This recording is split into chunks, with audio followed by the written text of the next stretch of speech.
Well, good morning, and I pray that your Advent journey continues to not only draw you deeper into the preparation for Christ this Christmas, but into a deeper experience of the people who we are walking with as they experience the very first Advent, namely Mary and Joseph. Certainly this week so far, we have looked at Mary, and I'd like to make a shift today into her Annunciation and begin to unpack a few of the specific parts of the Annunciation in Luke chapter 1. Today we find ourselves kind of marinating in the text in Luke 1:27, as it says that the angel Gabriel was sent by God to a virgin betrothed. The word virgin, what does that word virgin mean? You look at theological conversations over the last 2,000 years, and people have tried to understand and unpack and debate Mary's virginity and what does it mean that Mary was a virgin? What does it mean in the prophecy that we see in the Old Testament that there would be a virgin who would conceive a child?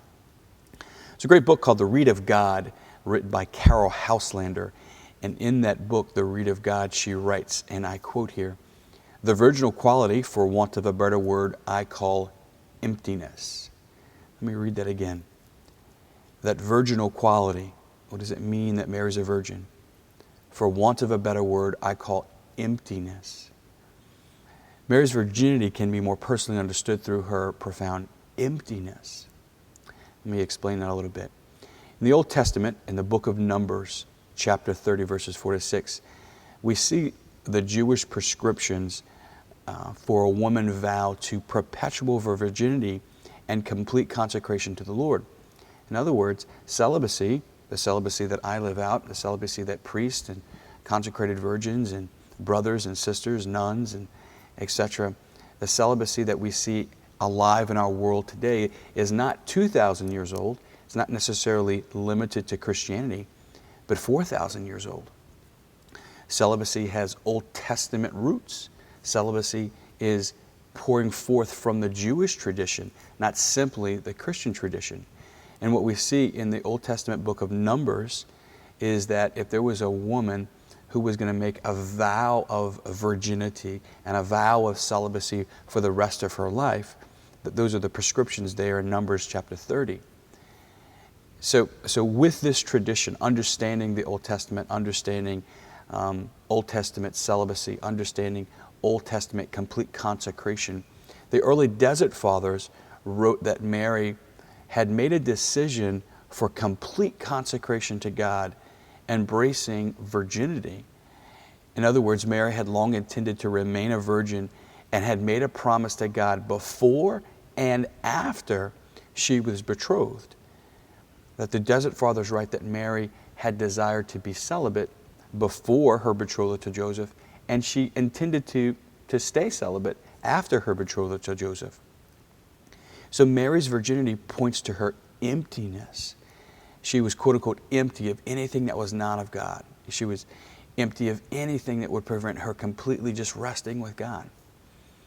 So her emptiness was not a lacking, something not being there, but her emptiness pointed to a receptivity, providing a space in her heart so that she could stay in a deep communion with God that was so important to her that she had made a decision for virginity, for celibacy, prior to her betrothal and after her betrothal.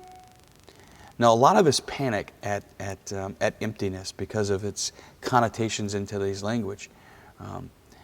So many of us live at a frenetic pace in life, and there's a little compulsive need to have something kind of always fill us at this epidemic pace that we live in. If we're going to understand emptiness, if we're going to understand Advent, if we're going to understand Mary, we have to understand that you and I oftentimes are afraid of being empty, afraid of being alone. But the emptiness of Mary, her virginity, this space in her heart that was always available to God, is what allowed her not only to say yes to God, but to live in such communion with God. So the question for us is really, what needs to be emptied from our life? What's preventing us from staying in communion with God? What's preventing us from really just resting in God's presence? I just invite you to maybe spend some time today thinking about that. What needs to be emptied from your life? As we begin the Advent journey, let's begin free.